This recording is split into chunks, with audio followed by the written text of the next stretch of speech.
Yes, it is very correct.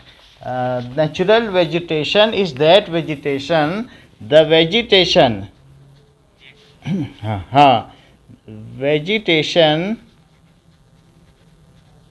which naturally grows.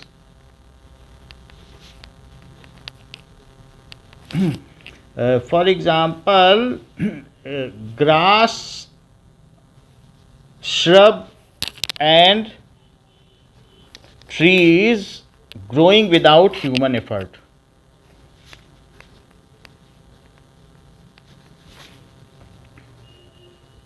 Without human effort. So, a plant community which has grown naturally without human and has left undisturbed by human for a long time. The plant community. It is only the plant community. It includes grass, shrubs, and trees. Shrubs are, it is 1 meter. Grass is very tiny, and trees are longer. So, plant community which grows naturally and without human intervention and has been left because it includes flora, both are same.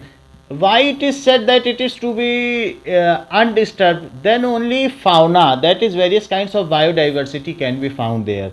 If it is undisturbed, then various kinds of animals and other things, it is included in that kind of vegetation, like mangrove forest, evergreen forest. There are different kinds of forest, and it includes different types of fauna. So that's why it has been said that it has to remain, has been left undisturbed uh, for a long time by human. Other animals can disturb it, but human are not allowed to intervene it with by human uh, for a long time.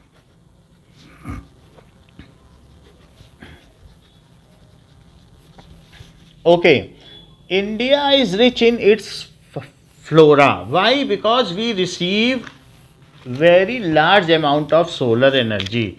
We are at Tropic of Cancer, and most of the rays are approximately falling state. Yes, it can. It is the definition that we have to refer at every time, the plant community. Okay.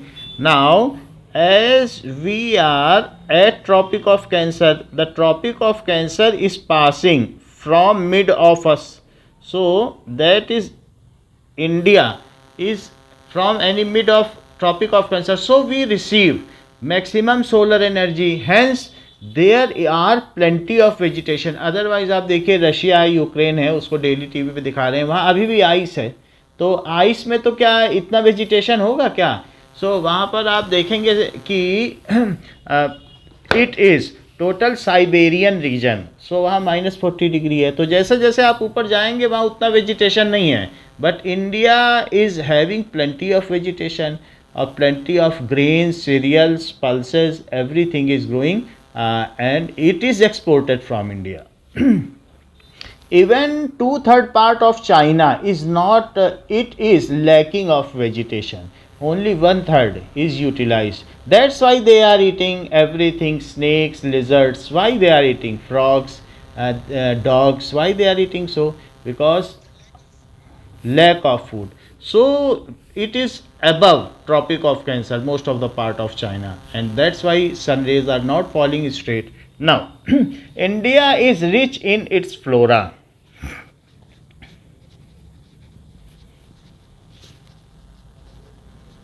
In its flora there are two things: flora and fauna. Flora refers the plant community, and fauna refers that is animal community. So here it has been said that we are rich in flora. Now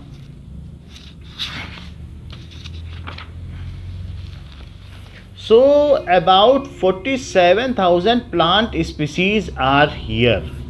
uh, about 47,000 plant species are here. Very various types of medicinal and various types of that is spices. You can say that Himalayan region is full of medicinal vegetation.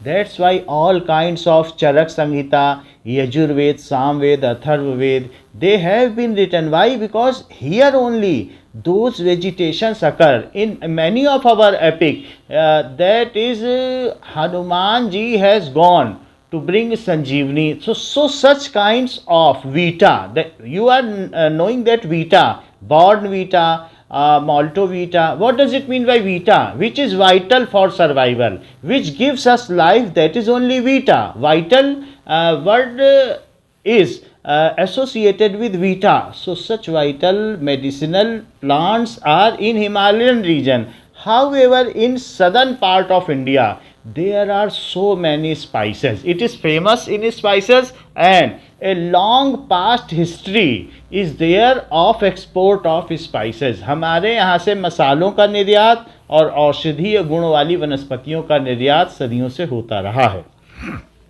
Now, there are 15,000 flowering plants in India.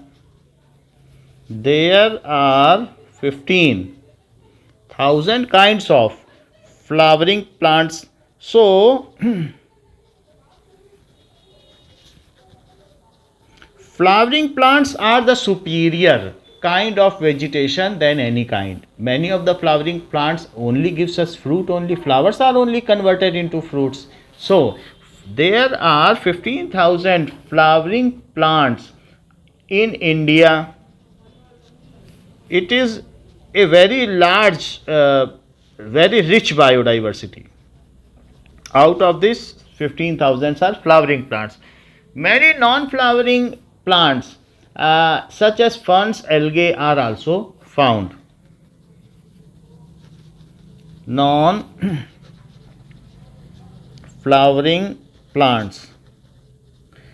Now you can say, do you know what is fern or not? You do not know it. Here one 5-star hotel is also there, fern. Have you ever seen in orchards or somewhere in gardens fern is there? Okay. Fern. Now,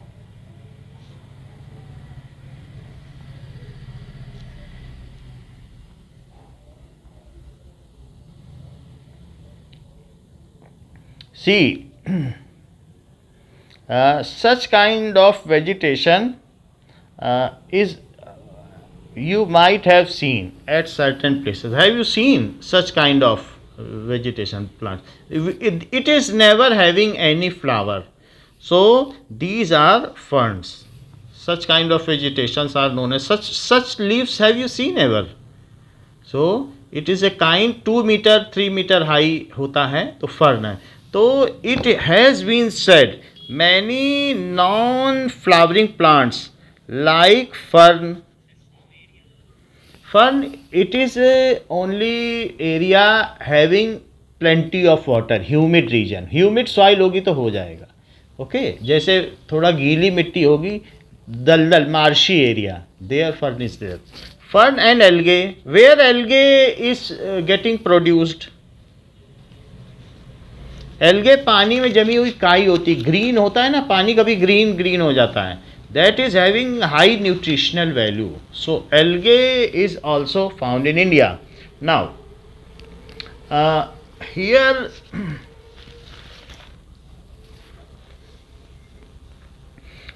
I have already told you that the plant vegetation which is free from human intervention, it is also referred as virgin vegetation. That as mentioned in your book, जिसको untouched हो, जिसको कभी कुछ भी किसी ने touch तक न किया हो, तो वो जंगल जो होगा ना वो बहुत जैसे virgin vegetation, virgin means it is untouched, so that is virgin vegetation, it is called virgin. Virgin का मतलब होता है कि जिस लड़की की शादी ना उसके लिए भी वो कहते हैं कि virgin girl. Otherwise virgin vegetation that is जिसके साथ कभी छेड़छाड़ न की गई हो, ऐसा फॉरेस्ट, इंडिया का ऐसा वेजिटेशन जो प्रिस्टाइन फॉर्म में है, विच हाँ ह्यूमंस ना गए हों, क्योंकि ऐसे हमारे पास नेचुरल पार्क्स भी हैं, आप नेशनल पार्क हैं, और इसके अलावा आप और भी जगह जगह देखोगे तो सेंचुरी पार्क हैं, लेकिन वहाँ जाओगे तो वहाँ वो चीज़ नहीं मिलेगी जो एक ऐसे फॉरेस्ट में चले जाओ जहाँ कभी कोई ह्यूमन ना गया हो। उन दोनों में फ़र्क है, वहाँ पर सिर्फ एक्टिविस्ट रहते हैं, तो कुछ ही ह्यूमंस रहते हैं, उनको पौधों से मालूम है कि कैसे जानवरों से साथ रहना है, तो नेचुरल या वर्जिन वेजिटेशन में ऐसे लोग रहते हैं। तो समझ में आ गई ना, इसे वर्जिन वेजिटेशन पूछा जाएगा तो यही आप लिखना, ठीक है। Now life fern and algae are also found in India. Now flora, what does it mean? Flora terms is referred to denote plants of a particular region or period. Flora, so flora refers plant of a particular region or period.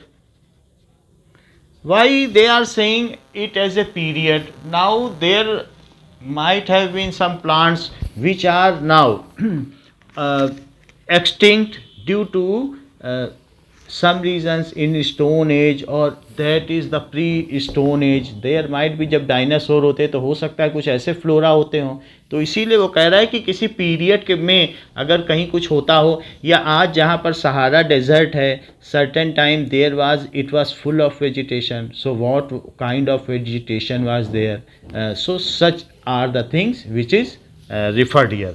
Refers plant of a particular region or period, while fauna species of animals while species of animals are referred to as fauna. So in a particular habitat or niches in any kind of ecosystem, what does it mean by ecosystem? Which is self sustained, which need no intervention outside. जैसे एक अगर lake है या pond है तो वो अपने आप में इकोसिस्टम है, उसमें रहने वाली मछलियाँ, फ्रॉग, फिश या उसके अंदर वेजिटेशन है, वो अपने आप खाएंगे पिएंगे और पानी भर जाएगा बारिश में, अपने आप रहेगा।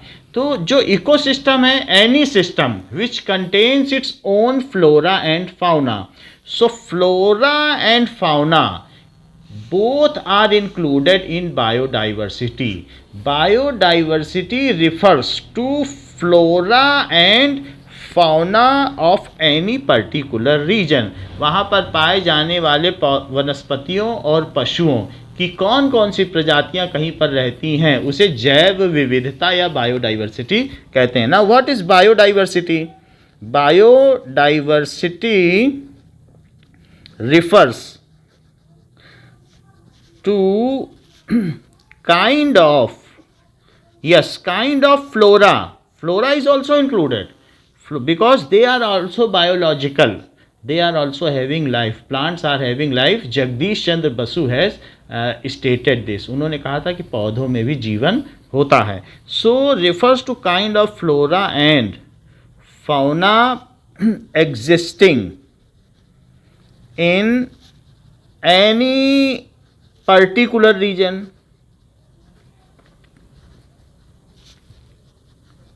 that can be mountainous region, desert. So different, you can see various kinds of reptiles are living in desert. बहुत सारे सांप मिल जाएंगे, रेंगने वाले पशु। डेजर्ट में कौन होते हैं? यही सब तो होते हैं, मैंगूज, लिजर्ड्स होते हैं, स्नेक्स होते हैं, these are only there.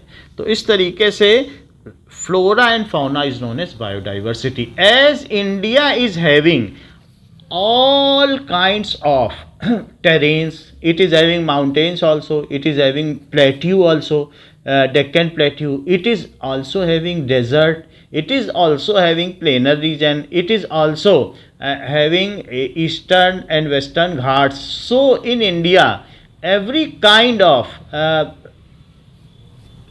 here terrain is there, hence we are having one third kind of biodiversity found in world.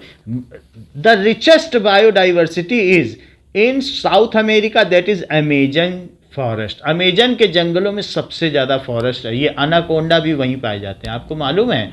और जहाँ और सब जगह 21% ऑक्सीजन है, लेकिन जो साउथ अमेरिका में अमेजन के जंगल हैं वहाँ 24% ऑक्सीजन है. और 24% ऑक्सीजन होने से क्या होता है, जहाँ ऑक्सीजन ज़्यादा होगी वहाँ मैमथ, बहुत बड़े बड़े जानवर मिलेंगे. सिर्फ 2-3% से इतना फ़र्क पड़ जाता है. आप अभी भी मेहरानगढ़ में चले जाइए तो वहाँ राणा प्रताप की या और सबकी पोशाक देखिए. उस समय अब से 200 साल पहले जो या 400 साल पहले जो ऑक्सीजन की परसेंटेज थी वो ज़्यादा हुआ करती थी. तो दैट्स वाई जो वहाँ पोशाक देखेंगे जोधा भाई की और सबकी, वो इतनी बड़ी बड़ी पोशाक है कि हम लोग पूरे उसमें आ जाएं. तो भाई एज जैसे जैसे ऑक्सीजन ख़त्म होती जा रही है वैसे वैसे हम लोग का साइज़ छोटा होता चला जाएगा, क्योंकि हमारी बॉडी के हर सेल को ऑक्सीजन चाहिए कि नहीं ग्लूकोज तोड़ने के लिए.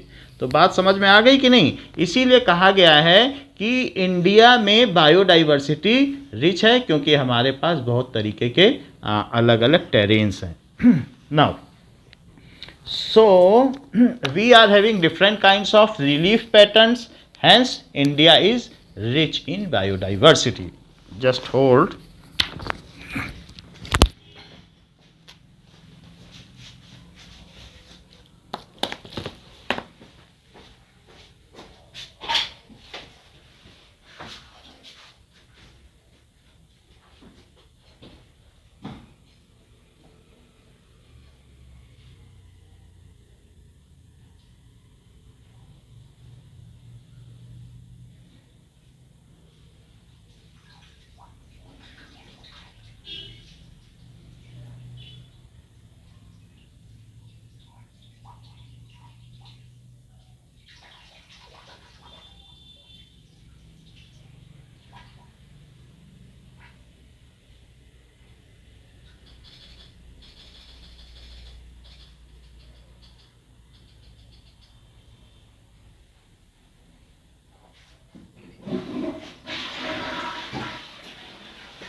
Now, as India is having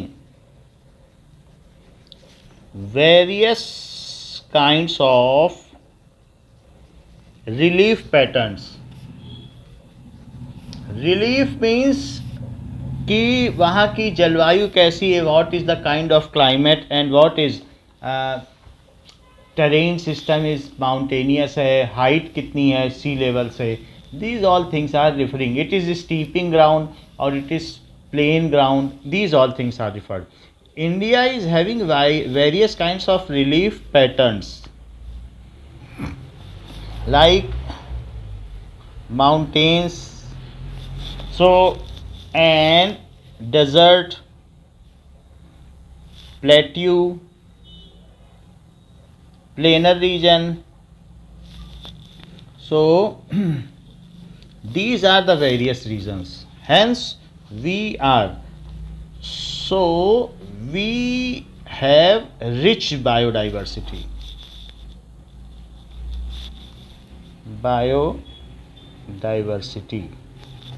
That is the reason we are having rich biodiversity.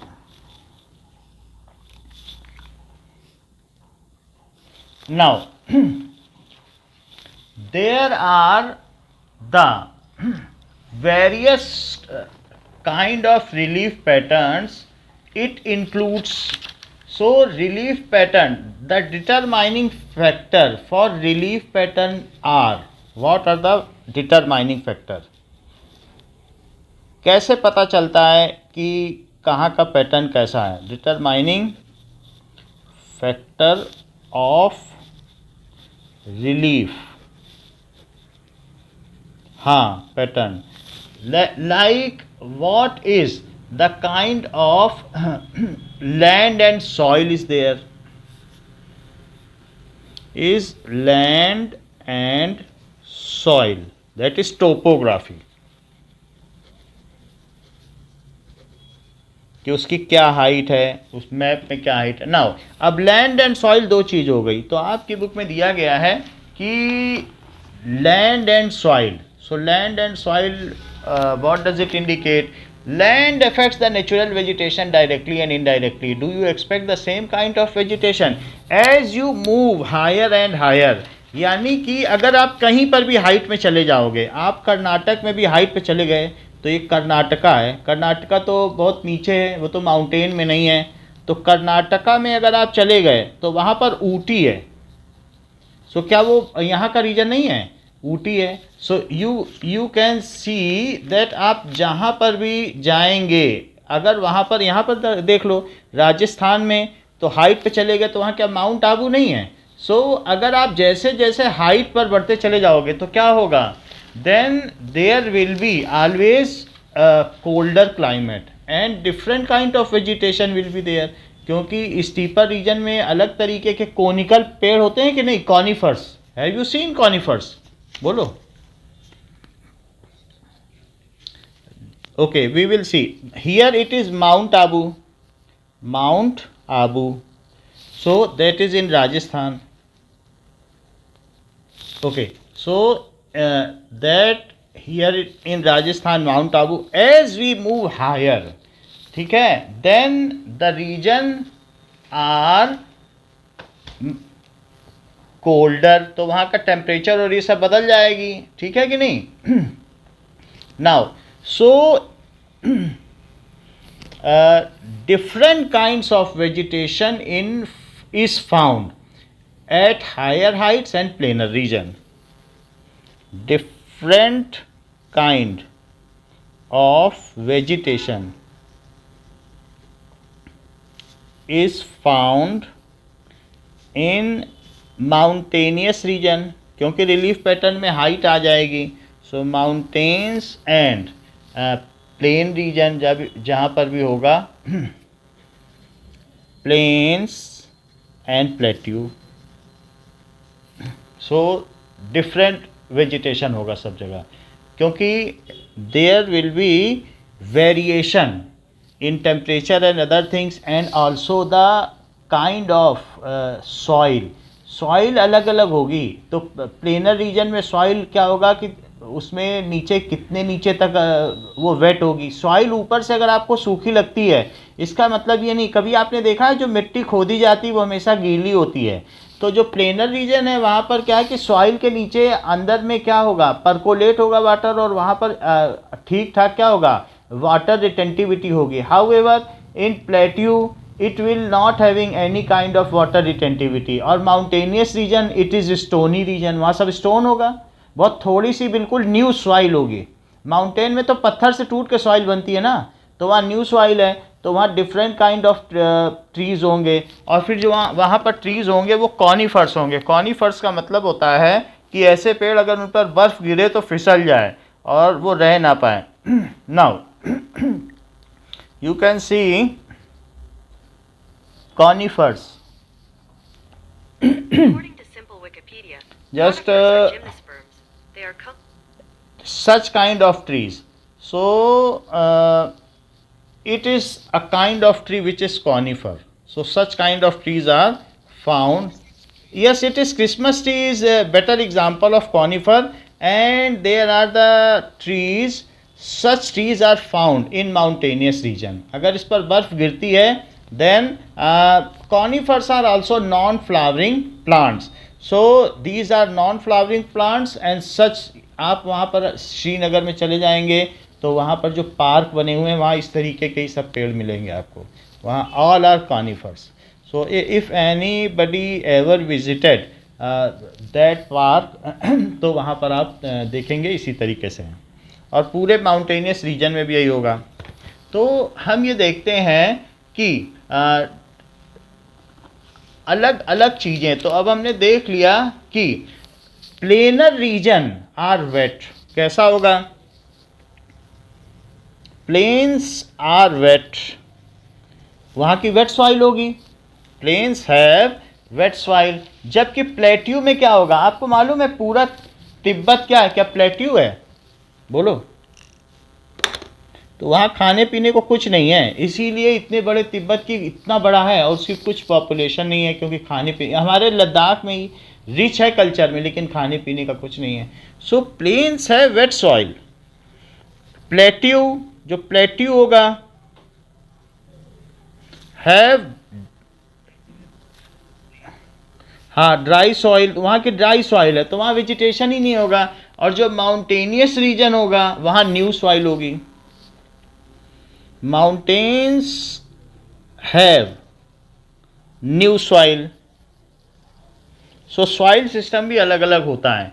And it very over the space. जो अलग अलग जगह है तो उसमें अलग अलग तरीके का होगा. Now about soil you can say there are various kinds of soil also, like you can see. I will send you a video about various kinds of soil. There are different kinds of soil like laterite soil, black soil, different kinds of that we will see. So various kinds of soil. Now just According to see Leibniz, soil is classified into four types. the different kinds of soil. Here you can see that these are the various types of soil. Somewhere it is clayey soil. Where clay is found? In planar region. जो वहाँ की मिट्टी है उसी से BRICS बनती हैं और वो वाटर रिटेंटिविटी होती है. पानी अगर है तो वहाँ काफ़ी देर तक रहता है. And in certain region there is calcium is found much. That is, इसमें ग्रेन्स ज़्यादा होंगे, ये बड़ी बड़ी होगी, फाइन मिट्टी नहीं होगी, लोमी सॉइल. और कहीं कहीं क्या होगी, कहीं कहीं इस तरीके से होगा जैसे ग्रेवल. ये माउंटेनियस रीजन के नीचे जो घाटी होती है जैसे उत्तराखंड, उसमें कंकड़ ज़्यादा होंगे, ग्रेवल. और ये डेजर्ट सॉइल है. So different kinds of soil are having different kinds of vegetation. इसके अलावा भी ब्लैक सॉइल, रेड सॉइल. तो ये तो हम देख सकते हैं कि ये तो हमने देख लिया कि क्लेई सॉइल कैसी होगी, लोमी सॉइल कैसी होगी, सैंडी सॉइल कैसी होगी. Otherwise on basis of colours also soil are of different colours. Black and red soil. Now According to Brainly.in, black soil is rich in See, calcium, potassium, and magnesium. Crops like there are cotton, also orange, different kinds of soil. tobacco, In Maharashtra maize, you well will find which kind of soil? Black soil. In yes, in and there cotton is plenty of cotton are produced. Cotton produce होता है, oranges produce होते हैं. जबकि कर्नाटक में कोई अगर रहा है आप में से, वो पूरी ज़मीन ऐसी है वहाँ रेड रेड, तो वहाँ रेड होगा. तो रेड है तो अलग अलग. See here in this case iron rust is more. Iron that is Fe2O3. So if it is igneous, अगर मान लो कहीं पर ज्वालामुखी का लावा निकला है, जो होता नहीं है कि किसी वॉल्केनो कहीं पर फूट जाता है तो उसमें से जो लावा निकलता है तो उसमें उसमें बेसाल्ट पाया जाता है जो काले रंग का होता है. तो बेसाल्ट की वजह से ये ब्लैक सॉइल है. तो महाराष्ट्रियन रीजन में कभी ना कभी ऐसा ज़रूर रहा होगा, या वो रीजन जो भी अभी हमारा गुजरात का रीजन है, सो दैट रीजन में ये ब्लैक सॉइल पाई जाती है. तभी ये जितनी भी यहाँ पर कॉटन है, क्या सारी कॉटन मिले वहीं पर थी? आपने अगर आज़ादी की हिस्ट्री पढ़ी होगी, नेशनलिज्म, तो उसमें पढ़ा होगा ना कि सब सूरत में मिले थी, बॉम्बे की कॉटन मिले थी, अहमदाबाद की. अभी भी सबसे ज़्यादा एक्सपोर्ट यही लोग तो करते हैं. तो कॉटन मिले क्योंकि वहाँ कॉटन पैदा होता है. और इसी तरीके से ये जो है ये रेड सॉइल है, तो इसमें वेजिटेशन बहुत कम होगा, या जो वेजिटेशन होगा हम देखेंगे। इसमें आयरन ज़्यादा है और इसमें बेसाल्ट ज़्यादा, ये वॉल्केनो से बनी है। These are made of igneous rocks, आग्नेय चट्टानों से। इग्नियस का मतलब जो वॉल्केनो से निकली होती है उनको कहते हैं इग्नियस रॉक्स। समझ में आ गई ना बात? तो अलग अलग तरीके की सॉइल्स होती हैं। अब ज़रा देखें कि ये तो बात हो गई कि सॉइल भी अलग तरीके की होती है। So is the kind of vegetations are different. Soils are of various types. जैसे मैंने बताया लोमी सॉइल, जहाँ जहाँ राजस्थान में लोमी सॉइल है, इसमें क्या होता है, कैल्शियम बहुत ज़्यादा पाया जाएगा और ये थोड़ा बजरीली होगी, ठीक है। Clayey soil, clayey soil. इसके अलावा that is black soil, red soil. Sandy soil भी होती है, उसमें ग्रेवल सॉइल भी होती है, सैंडी सॉइल। सैंडी सॉइल जब मैं कह रहा हूँ तो इसको आप डेजर्ट सॉइल समझिए, डेजर्ट सॉइल। सो इस तरीके से and different kind of vegetation will be found there, ऐसा होगा। तो अब हम यहाँ पर देखेंगे कि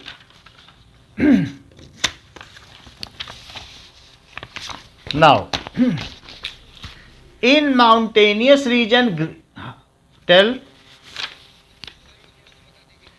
पीछे वाला देखिए। नाउ इसमें अब सब चीज़ों के बारे में जानो कि डेजर्ट सॉइल में क्या क्या उगता है। सो आपकी बुक में लिखा भी है कि मान लीजिए अलग अलग तरीके की सॉइल है, तो डेजर्ट सॉइल में बताओ क्या उगेगा। क्या इसमें कैक्टस, कैक्टस देखा है आपने जिसमें कांटे निकले हुए होते हैं, कैक्टस के पेड़। एंड थॉर्नी, हाँ थॉर्नी बुशेस हैं। यहाँ पर बबूल के पेड़ आप देखते होंगे, जगह जगह ऐसे पेड़ उगे हैं राजस्थान में जिसमें कांटे जरूर हैं। तो इस तरीके से जो यहाँ डेजर्ट सॉइल है या Sandy soil has vegetation, sandy soil has cactus tree and thorny bushes. Cactus plant होता है, ट्री तो नहीं होता है, thorny bushes. Okay, in the similar manner that hilly region mountainous soil और इट इज ग्रेवल सॉइल जो भी नई होती है। सो माउंटेनियस सॉइल हैज कॉनिफर्स, जैसे आपके में बताया ना कॉनिकल ट्रीज। कॉनिकल ट्री का क्या मतलब होता है, क्या कॉनिफर्स बोलो।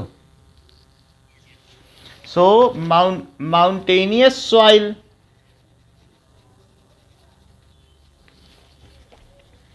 That is a kind of gravel, वहाँ ग्रेवल होगा, न्यू मिट्टी होती है, ठीक है। हैव कॉनिफर्स या कोनिकल ट्रीज, एक ही मतलब है, कॉनिफर्स। जैसे किस, हाँ 10 तारीख से यहाँ ऑफलाइन होगा। ओके, नाउ जो भी आपको सैम्पल पेपर दिए गए हैं वो हमारे पास मेल कर दीजिएगा, जिससे कि हम उसको प्रिंट कराकर आपका डिस्कस कर सकें। Okay, now it is this. हाँ व्हाट्सएप पे ही तो भेजोगे, फिर हम उसको क्या करेंगे कि जीरोक्स कर लेंगे। Okay, now there are, you know what is deltaic soil. एक ये भी चीज़ है, जैसे कहीं से वाटर निकलता है, तो वाटर अगर कहीं से निकल रहा है, मान लीजिए इंडिया में ये रीजन ऐसा है कि जहाँ पर डेल्टा बनता है, तो वाटर जब कहीं पर जाएगा then it leaves a lot of sand there. ये सैंड हो गया, बीच में सैंड इसने छोड़ दिया। Now see, so it leaves sand there, okay, and water किनारे किनारे, हाँ फोकस नहीं हो रहा, वो भी मैं देख रहा हूँ, 1 मिनट हो जाएगा। नाउ अब देखो, फिर ये पानी यहाँ से निकला, और पानी यहाँ से निकलने के बाद इसने फिर यहाँ पर इतनी सैंड छोड़ दी, तो छोड़ने के बाद अब ये पानी इधर इधर से भी निकला और यहाँ से इधर इधर से निकला। तो इस तरीके से जो पानी बहता है बीच बीच में मिट्टी जमा कर देता है। सो इसको कहते हैं डेल्टा। डेल्टा का साइन आपको मालूम है, इस तरीके से डेल्टा होता है। जैसे अल्फा होता है, ये बीटा होता है, इसको क्या कहते हैं, डेल्टा। ये अल्फ़ा, ये बीटा, ये डेल्टा है। तो डेल्टा एक तरीके का ग्रीक लेटर है। तो एक डेल्टा सॉइल भी होती है। डेल्टा सॉइल क्या होती है? जिसमें सुंदरबन फॉरेस्ट पाए जाते हैं। आपको मालूम है कि पश्चिम बंगाल में, वेस्ट बंगाल में, वहाँ पर वाइट टाइगर्स का बहुत बड़ा सुंदरबन पाया जाता है। हाँ, डेल्टा एक लेटर होता है, जैसे अल्फ़ा, बीटा, गामा, डेल्टा। तो ग्रीक लेटर्स अगर आप देखेंगे तो उसमें एक डेल्टा भी होता है, Greek alphabets. Okay, so here you can see that in case of Greek alphabet, do you notice it? Alpha, beta, gamma, delta. Delta का साइन देख रहे हैं, capital delta. So it is delta. And now we will see delta region. So we will see how deltas are formed. See, it is like delta only. When water is flowing from here, is it a sand is it depositing a sand there? क्योंकि जो river का, भाई आप, ये बहुत बड़ा होता है और इसमें जंगल उगाते हैं। और आपको मालूम है जो सी है उसका पानी पॉजिटिवली चार्ज्ड है और रिवर का पानी कैसा है बताओ? Negatively charge. तो ये जैसे ही पानी मिलते हैं तो ये अपने सारे सॉल्ट डिपॉजिट कर देते हैं, जैसे NaCl बहुत बड़ा डिपॉजिट बना देंगे, या दूसरे सॉल्ट। तो सैंड के साथ ये सॉल्ट मिल के बहुत बड़े बड़े रीजन बना देते हैं। तो ये प्लस और माइनस चार्ज की वजह से बनता है डेल्टा, क्योंकि इन दोनों का अलग अलग चार्जेस होता है। तो ऐसा एक डेल्टा नहीं होगा, ऐसे आप देखोगे तो जगह जगह बहुत सारे डेल्टा बनते चले जाएंगे। तो डेल्टा फॉर्मेशन आपने देख लिया है कि ये रीजन देख लो, इसमें ऐसे अगर आप देखोगे तो वही वैसा ऐसा दिखेगा। लेकिन जैसा हमने आपको दिखाया था तो डेल्टा भी कहीं कहीं बन जाता है, इसलिए इसको कहते हैं कि डेल्टा सॉइल। बात समझ में आ गई ना? अभी दिखाया था कि नहीं, एक डेल्टा सॉइल इस तरीके से बनती है डेल्टा सॉइल। तो इसलिए this is called delta soil. Okay, अच्छा अब देखो, तो अब ये कह रहा है, आपकी बुक कहती है कि जो डेल्टा सॉइल होती है, deltaic soil has mangrove vegetation. वहाँ का वेजिटेशन कैसा होगा डेल्टाइक सॉइल का? सो हाँ, इसका क्या मतलब है? Deltaic soil has mangrove vegetation, जो मार्शी एरिया में उगता है, जिसके रूट्स बहुत लंबे नहीं होते हैं, दलदल में उगेगा, तो उसे वेजिटेशन। वहाँ मोस्टली आप घुटने तक आप दलदल में पैर रहेगा आपका, इतना है मैनग्रोव में। वहाँ भी जंगल खूब रहता है, तो वहाँ मैनग्रोव फॉरेस्ट होगा या मैनग्रोव, ठीक है कि नहीं? वो भी डेंसर होते हैं, लेकिन वो ज़्यादा बड़े पेड़ नहीं हो सकते क्योंकि उनके पास रूट नहीं है। तो वो सब श्रब्स होंगे क्या? बड़े पेड़ तो नहीं हो सकते ना वहाँ पे। बिना रूट के बड़ा पेड़ उगाएगा क्या? रूट होना चाहिए। और इसी वजह से जो डेजर्ट है, डेजर्ट में भी बहुत ज़्यादा सब श्रब्स ही ज़्यादातर पाए जाते हैं। बबूल कीकर है, वो भी बहुत ज़्यादा हाइट के नहीं होते हैं। अब आगे देखिए कि माउंटेन्स में पेड़ बहुत लंबे क्यों होते हैं, 100-100 मीटर के? रूट्स स्ट्रांग होती है। माउंटेन में क्या होता है, एक माउंटेन दूसरे माउंटेन से ऊंचा होता है, कभी तीसरा, तो ये अप एंड डाउन की वजह से पेड़ और ऊंचे चलते चले जाते हैं कि जिससे उनको सन रेज मिले। और इस वजह से उनमें क्या होता है, रूट्स भी ज़्यादा हैं और सन रेज के कंपटीशन में वो और ऊंचे, सर्वाइवल के लिए उनको ये चीज़ है। और माउंटेन में आप देखोगे 4 बजे तक फिर हिली रीजन में सब धूप ख़त्म हो जाती है ना? माउंटेन के पीछे चला जाएगा सन, 5 बजे तक तो ऐसा ही हो जाएगा, आपको सब छाया हो जाएगी।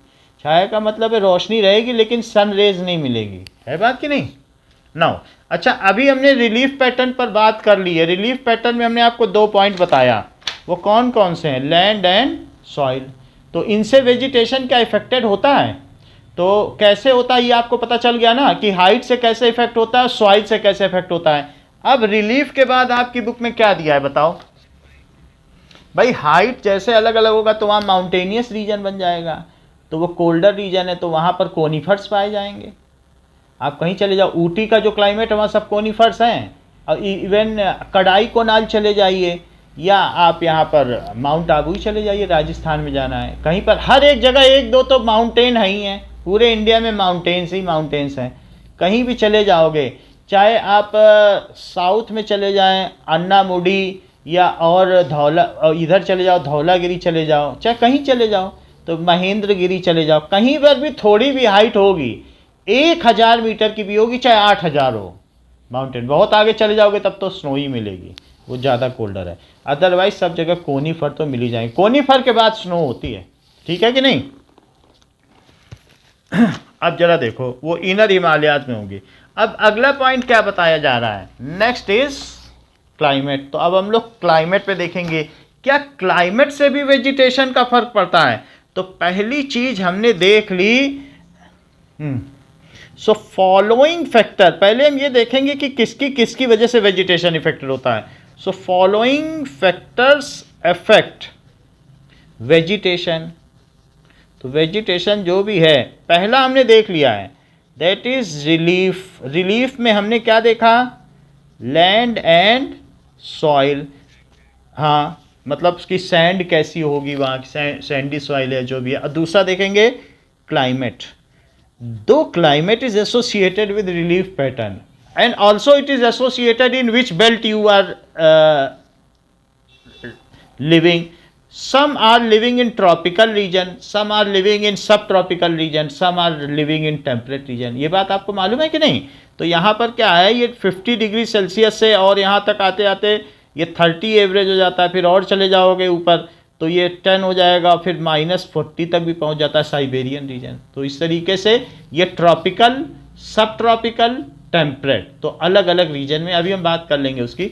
तो क्लाइमेट अब देखेंगे, क्लाइमेट में क्या क्या चीज़ है जिससे वेजिटेशन का इफेक्ट होता है। क्या टेम्परेचर, अच्छा तो अलग अलग लेटीट्यूड पे जो लोग रहते हैं क्या उनका अलग अलग टेम्परेचर रेंज में रहते हैं, बताओ। 0 से शुरू करो, ये 0 है, और ये क्या 90 डिग्री नॉर्थ लेटीट्यूड है, और ये क्या 90 डिग्री ठंड होती चली जाएगी।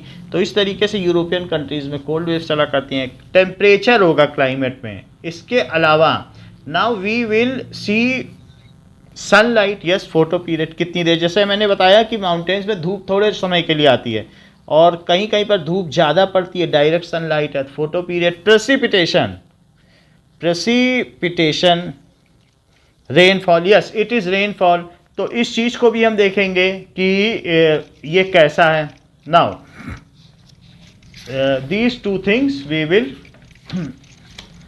Study in this. Okay, now climate.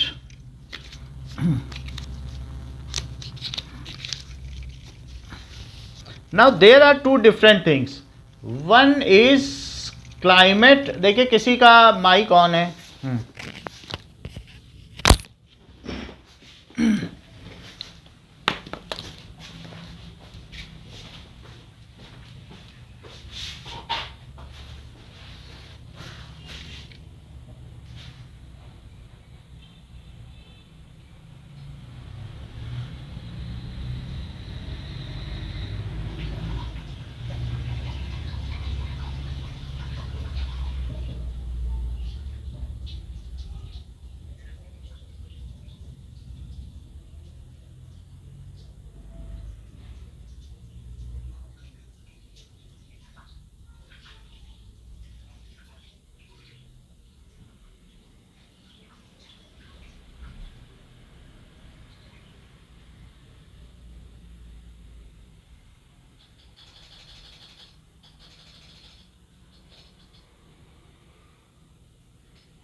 you have already learnt about climate that it is the average weather condition of a large region averaged over a long period of time. ये नहीं है कि आज का हमने क्लाइमेट लिया, आज का वेदर हो सकता है, लेकिन क्लाइमेट क्या होता है कि इंडिया का क्लाइमेट क्या है, यहाँ 4 सीजन्स होते हैं, या जैसे हम लोग जानते हैं कितनी तरीके की क्रॉप्स होती हैं, तो 3 टाइप्स, ये सब क्लाइमेटिक आफ्टर इफेक्ट्स हैं।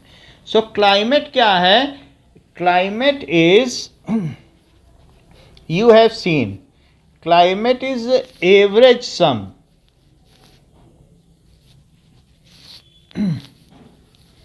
of temperature and weather condition.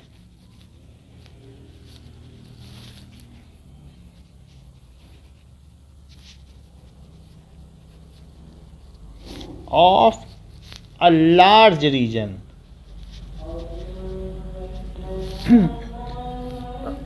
for longer period of time. Of time, तो किसी जगह का क्लाइमेट नहीं बदलता इतनी जल्दी। जैसे इंडिया का जैसा क्लाइमेट है 400 साल से पढ़ा जा रहा है वो वैसा ही है। यूरोप का जैसा क्लाइमेट है वो वैसा ही है। यूरोप में जाओगे स्वेटर लेके जाना पड़ेगा। तो इस तरीके से क्लाइमेट नहीं बदलता, वेदर रोज रोज बदलता रहता है। वेदर फोरकास्ट आती है, क्लाइमेट की कोई फोरकास्ट नहीं देता। Now first is temperature. तो क्लाइमेट में पहली चीज क्या है? टेम्परेचर।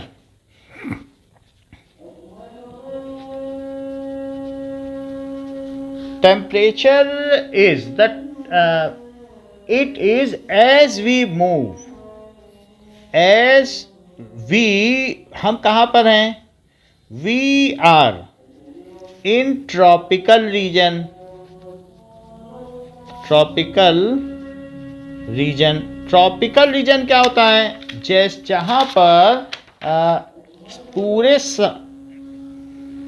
हाँ ट्रॉपिक, इट इज़ यहाँ से यहाँ तक पूरा ये ट्रॉपिकल रीजन है, जहाँ पर जो टेम्परेचर में चेंज है वो करीब करीब 25 डिग्री से ऊपर का होता है। यहाँ पर आप देख लीजिए कि यहाँ पर वेरिएशन पूरे साल में ज़्यादा हो जाएगा, 50 डिग्री भी हो जाएगा, और जब ठंड पड़ेगी तो 20 डिग्री और 10 डिग्री भी हो जाएगा। तो टोटल कितने डिग्री का वेरिएशन हुआ बताओ?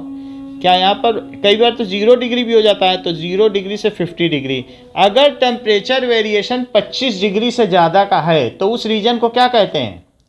Tropical region.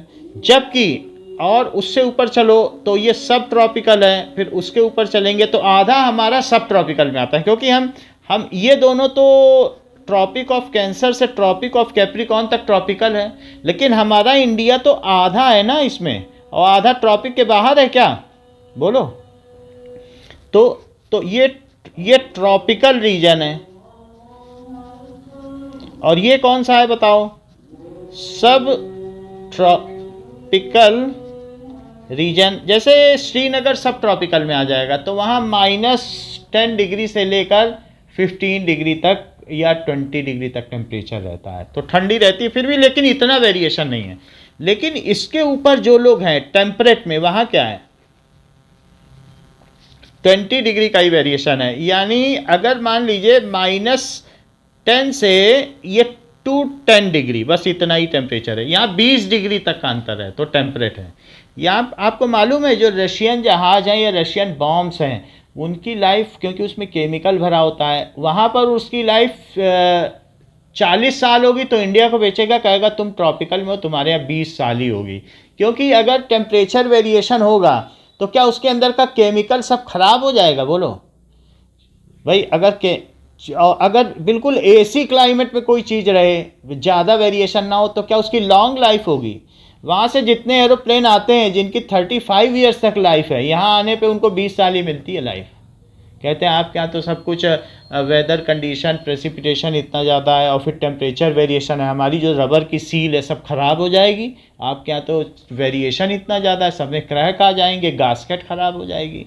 तो इस तरीके से आप ये जानिए कि जो टेम्परेट रीजन है वो सब डेवलप्ड कंट्री हैं, क्योंकि उनके यहाँ चीज़ कभी ख़राब ही नहीं होती है, उनके यहाँ तो प्रेसिपिटेशन ही नहीं होता है। तो बताओ क्या उनके यहाँ जो पुल बन गया उसमें हाँ बोलो।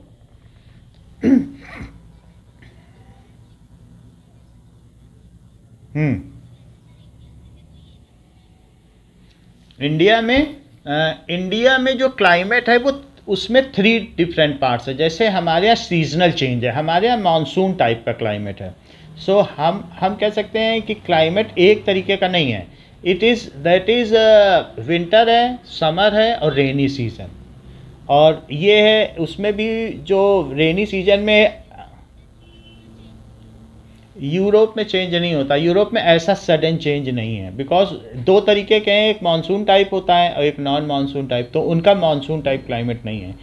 इंडिया का मानसून टाइप है, मानसून टाइप से चेंज होता है।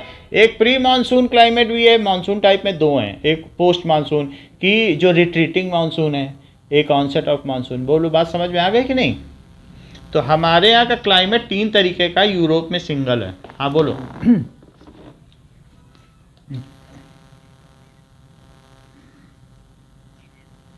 ग्रेजुअल चेंज होगा, मतलब ऐसा समर विंटर भी है, but there is a gradual change, sudden change नहीं है। हमारे यहाँ सब कुछ मानसून से पहले और मानसून के बाद में सब कुछ सडनली चेंज हो जाता है। तो हम लोगों ने अपने क्लाइमेट को 3 पार्ट्स में डिवाइड कर रखा है।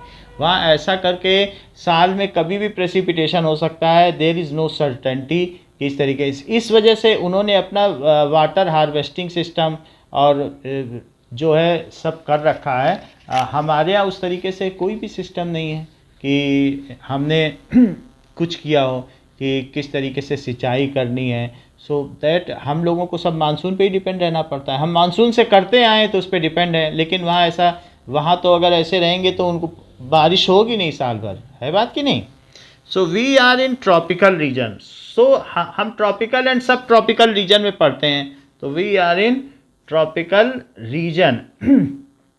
So, the character and extent of vegetation, it all depends on the temperature. So here temperature range is high. Here temperature range is high. Okay, now however, slopes of Himalayas and in peninsula, the fall in temperature affects the type of vegetation. If we see India, so in India we can see that this is, what is this, ये कौन सा reason है बताओ। Yes, Deccan peninsula, Deccan plateau. Plateau, plateau का मतलब क्या है, it is table top. Table top समझते हो, ऐसा, यानी ये, हाँ मतलब ये पूरा इतना उठा हुआ है और किनारे किनारे से अगर आप देखेंगे, now we will see the yes, we will see the 3D map of India, so that we can directly assess 3D map of India. Let us see, तो हमें पता चल जाएगा कि डेक्कन प्लेट्यू किस तरीके से होता है। Just 1 minute. Now see this is, ये आप देख रहे हैं कि ये माउंटेनियस रीजन है।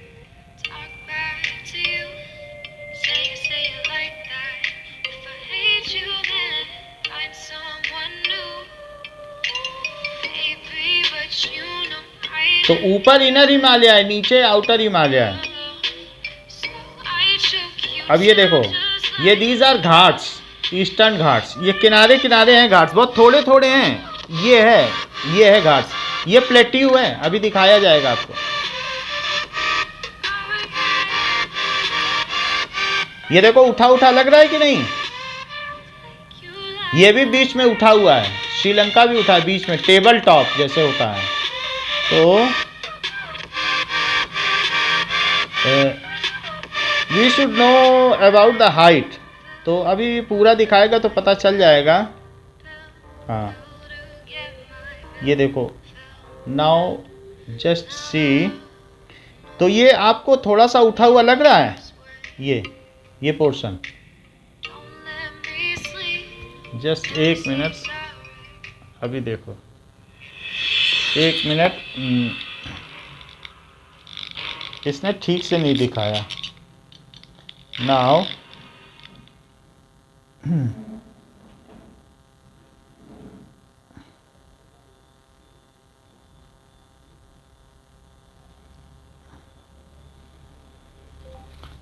Topography of India.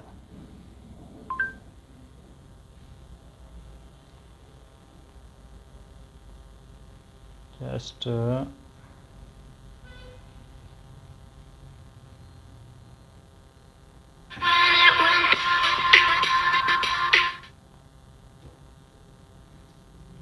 खैर अभी तो इसमें नहीं, हम आपको बाद में बता देंगे कि किस तरीके, हाँ समझ में तो आ ही गया होगा कि किस तरीके से डेक्कन प्लेट्यू है।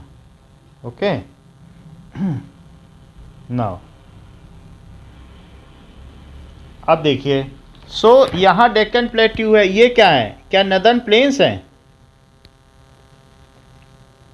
हाँ बोलिए, नदर्न प्लेन्स है, ये क्या है? हाँ बोलिए।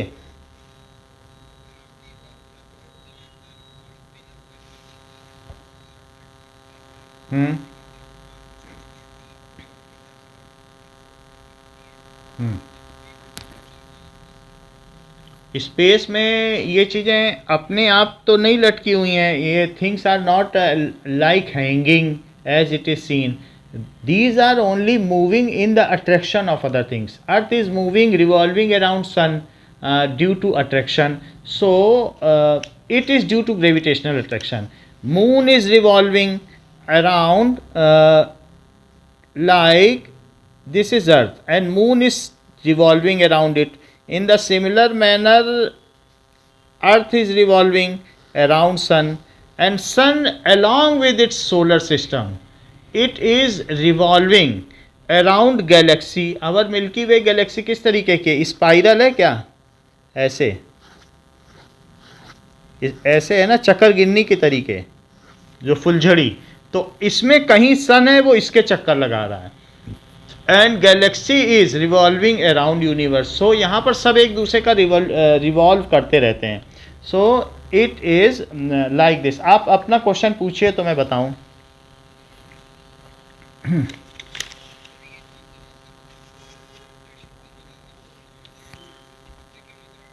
Astronauts there is no that much attraction force, उससे ज़्यादा तो हमारे पास मस्कुलर फोर्स है।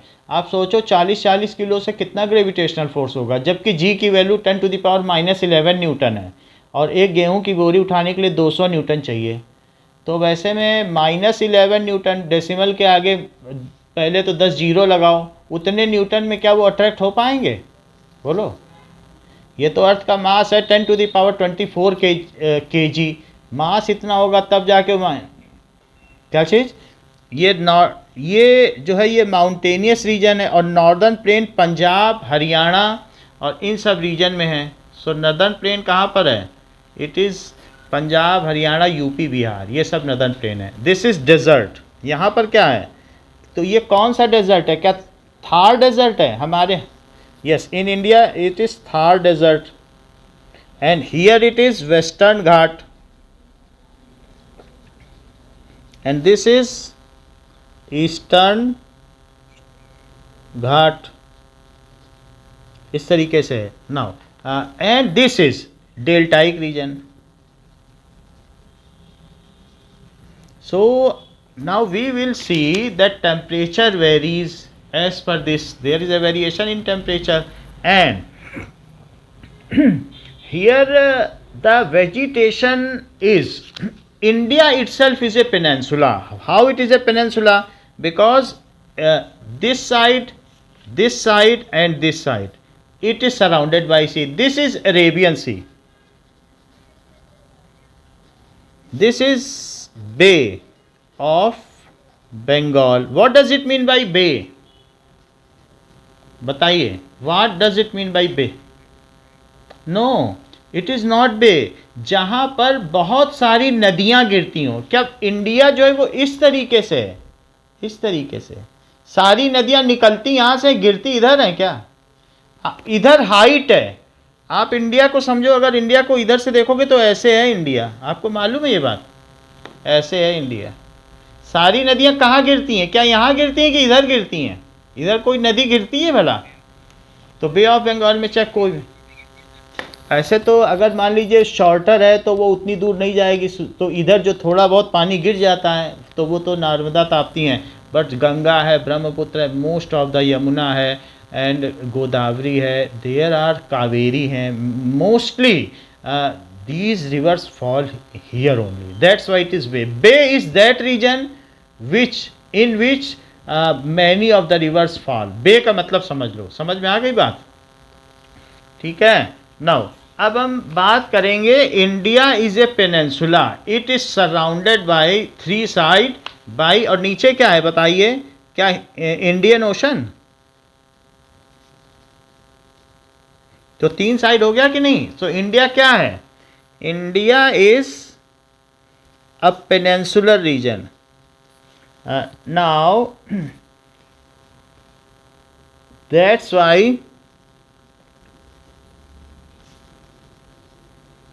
region, and here the temperature falls from यहाँ temperature falls from south to north, या ये कह सकते हो it rises from north to south. ये बात समझ में आ गई कि नहीं? and there is rise in temperature. बताओ श्रीनगर में टेम्परेचर कम होगा कि चेन्नई में? There is rise in temperature. जबकि गुजरात में यहाँ पर द्वारिका है सबसे लास्ट में, ठीक है, सोमनाथ मंदिर सबसे लास्ट है, और इधर पर आप चले जाएं अरुणाचल प्रदेश, तो इनके बीच में क्योंकि ये सेम लैटिट्यूड पे है, तो क्या इनमें चेंज होगा कि नहीं होगा टेम्परेचर का? नहीं चेंज होगा, क्योंकि ये एक ही अर्थ के पोर्शन में है. जो चीज़ ऐसे से गोल गोल घूमेगी और सन यहाँ है, तो क्या इन सब पे एक जैसी किरणें पड़ेंगी? बताओ, अर्थ तो ऐसे घूम रही है, तो क्यों चेंज होगा? और लेकिन वही देखो, एक ही तरीके से अगर सन रेज यहाँ पर पड़ेंगी, यहाँ से यहाँ, तो सन रेज सब पे एक जैसी पड़ेगी कि अलग अलग? धरती तो घूमती रहेगी. तो क्या क्लाइमेटिक टेम्परेचर में वेरिएशन नहीं है? जो गुजरात में होगा सेम लैटिट्यूड में एक ही जैसा टेम्परेचर कंडीशन होता है. हाइट के बदलने से बदल जाएगा, लेकिन आप ये कहो टोपोग्राफी बदल जाएगी, भाई वहाँ पे कोई ऊंचे पहाड़ पे चले जाओ तो बदल जाएगा, क्योंकि उसमें ट्रोपोस्फीयर, स्ट्रेटोस्फीयर, फिर उसके ऊपर मीजोस्फीयर. हाँ बिल्कुल बिल्कुल. लेकिन जब यहाँ से यहाँ आओगे, ऊपर से नीचे, तो क्या बदल रहा है? क्या लैटिट्यूड बदल रहा है? तो यहाँ सनरेज तिरछी पड़ेंगी और यहाँ सीधी पड़ेंगी, तो बोलो कहाँ ज़्यादा गर्मी रहेगी? जहाँ पर सीधी पड़ रही, तो ये चेन्नई है, कन्याकुमारी, ये बिल्कुल हॉट है. और जहाँ पर स्लैंट पड़ेंगी सनरेज, तो वहाँ पर सनरेज का ये फोटो पीरियड, यहाँ पर फोटो पीरियड भी कम होगा, यहाँ ज़्यादा होगा. बात समझ में आ गई कि नहीं? तो इस तरीके से there is a rise in temperature from north to south. From north to south, north to south जाने में राइज इन टेम्परेचर होता है. And also there is variation in precipitation. अब हम आगे आएंगे, प्रेसिपिटेशन पर भी आएंगे. तो अभी हम लोग किस पर थे? Now we have seen temperature. तो टेम्परेचर क्यों वेरी कर रहा है, हमने ये सारी चीज़ देख ली. अब हम बी पर आएंगे, जिसमें कहलाएगा टेम्परेचर एक फैक्टर है. कि हमने नहीं देखा ट्रॉपिकल रीजन, सब ट्रॉपिकल रीजन, और उसकी वजह से वेजिटेशन बदलेगा. सब अलग अलग रीजन है. तो अब हमने देख लिया कि यहाँ टेम्परेचर बदलेगा और इस वजह से वेजिटेशन भी बदलेगा. टेम्परेचर अलग अलग है तो वेजिटेशन बदलेगा. अब हम देखेंगे रेनफॉल अलग अलग क्यों है. ठीक है कि नहीं? तो रेनफॉल अलग अलग, जहाँ कम टेम्परेचर होगा वहाँ कॉनिफर्स होंगे. हाँ, इसके बाद अब हम देखेंगे कि सनलाइट. ठीक है. अच्छा, एक और भी चीज़ है, दैट इज इन केस जैसे इंडिया है, तो इंडिया में ये ट्रॉपिक ऑफ कैंसर, इसे क्या कहेंगे? Tropic of cancer. तो नीचे क्या ट्रॉपिकल रीजन हो गया, बोलो? और फिर ऊपर क्या हो गया? क्या सब ट्रॉपिकल? तो सब ट्रॉपिकल रीजन में ये कॉनिफर्स पाए जाते हैं, और जो कॉनिफर्स पाए जाते हैं और एल्पाइन ट्रीज पाए जाते हैं, जिसकी वजह से उसका क्या नाम दिया गया? क्या? Alpine vegetation. अब हम देखें एल्पाइन वेजिटेशन क्या होता है. जहाँ पर इस तरीके के सारे पेड़ होंगे तो उसको क्या कहेंगे? Late us see what is a. हाँ, तो सब ट्रॉपिकल में एल्पाइन होगा कि नीचे? जबकि हाँ, और नीचे, हाँ ये देख लेते हैं. और नीचे कौन कौन से पाए जाएंगे? That is deciduous forest and evergreen forest. अब हम ये नीचे का अलग से देखेंगे. एक होता है डेसिडुअस, यानी जिसके पत्तियां झड़ जाती हो सर्दियों में, बिल्कुल पेड़ में सिर्फ ब्रांच रह जाए, उसको कहते हैं कि पर्णपाती वन. पत्तियां गिरा देते हैं, सारा जंगल एक साथ पत्तियां गिरा देगा। और एक सदाबहारी वन, एवरग्रीन फॉरेस्ट, उनमें हमेशा साल भर पत्तियां रहती हों। तो अब हम यहाँ जो नीचे देखेंगे वहाँ दो तरीके के फॉरेस्ट देखेंगे। कौन कौन से बताओ? एक एवरग्रीन और दूसरा कैसा? डेसिडुअस। और लेकिन ऊपर किसको देखेंगे? क्या एल्पाइन फॉरेस्ट? तो जरा हम एल्पाइन फॉरेस्ट देख लें कि कैसे होते होंगे mountainous forest. Now alpine forest, let us see कि it is a kind of, जिसमें स्नो भी हो। स्नो होगी तो क्या उसमें रुकेगी कि वो सब गिर जाएगी, फिसल जाएगी? जैसे ही सनलाइट पड़ती है तुरंत फिसल जाती है सब। तो इस तरीके से ये सब कॉनिफरी तो हैं, ठीक है कि नहीं? तो इस तरीके से स्नोई फॉरेस्ट का दूसरा नाम क्या है? क्या विंटर एल्पाइन फॉरेस्ट? तो इस तरीके से ये जो भी हैं ये बहुत लंबे होते हैं। अगर आप सर ऊपर उठा रहे हो 100 मीटर तक का, 100 मीटर समझते हो? 33 स्टोरी बिल्डिंग, 3 मीटर की एक बिल्डिंग होती है। तुम्हारी गर्दन मुड़ जाएगी, मोच आ जाएगी अगर ज़्यादा उठाए ऊपर देखने का। आधा पेड़ देख के गर्दन नीचे कर लो। और इसकी जो वो होती है नीचे की स्टेम, उसको 4 आदमी पकड़कर भी नहीं पकड़ सकते हैं। सो इसका स्टेम इतना मोटा होता है। समझ में आई कि नहीं? So now we will see thick stem of tree. Just see, it is alpine forest में जो भी होते हैं, it is having very large. So यहाँ पर एक minute, stem of kelps, kelp की स्टेम दिखाता हूँ। अदरवाइज इसमें नहीं दिखा रहा है, but it is having very large stem. उसको 4 आदमी भी हाथ से पकड़ेंगे तो हाथ उनके मिल नहीं पाएंगे। ओके, तो बाकी चीज़ें हम अगली क्लास में देखेंगे कि कहाँ कहाँ पर एल्पाइन फॉरेस्ट और फॉरेस्ट का एक हम ग्राफ बनाएंगे कि कहाँ कौन सा इंडिया में फॉरेस्ट, मैनग्रोव कहाँ है, डेसिडुअस कहाँ है, एवरग्रीन कहाँ है, एल्पाइन कहाँ है, डेजर्ट में भी अगर फॉरेस्ट है तो वो कैसा होगा, वो सारी चीज़ें हम लोग नेक्स्ट क्लास में देखेंगे। इस क्लास के लिए इतना ही। Thank you. हाँ,